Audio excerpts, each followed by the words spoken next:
This week's Torah portion is Parshas Balak. In it, Balak, the king of Moab, hires Bilam, a very powerful non-Jewish prophet, to curse the Jewish people.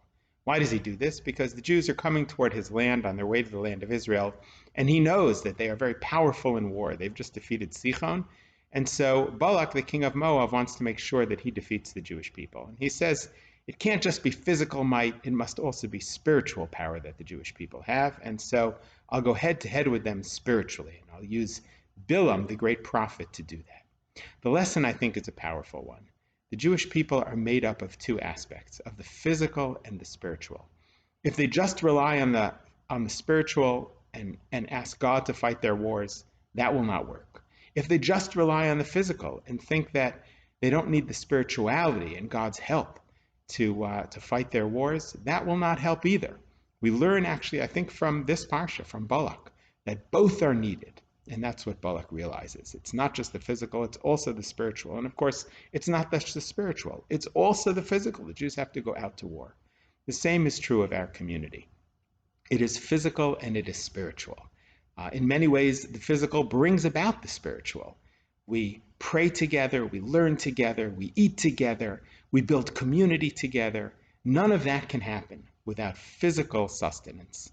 And we rely on you during these 36 hours. Much of the shul's annual budget is raised during this fundraiser. Last year it was very successful, and look forward to a very successful fundraiser this year, but we cannot do it without you. We need both. We need the spirituality that makes us a unique community, a community that is dedicated to Torah, to mitzvot, that is passionate about building the Jewish people, and also that is physical, that has the means to do that, and that is so engaged in the world and can bring both of those aspects together.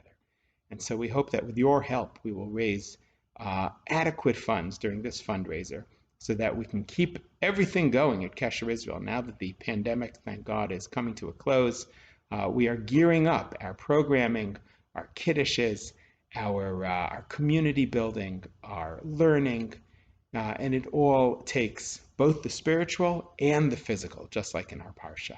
And so as we bring both of those together here at Kesher Israel and create out of that a blessing and a model for the Jewish people and a home and a hub for modern Orthodoxy in our capital, we rely on your help during these 36 hours. So please give generously. Your physical sustenance that you supply will indeed help the community be a more unified and a more spiritual one. Thank you, and have a good week, and thank you for contributing.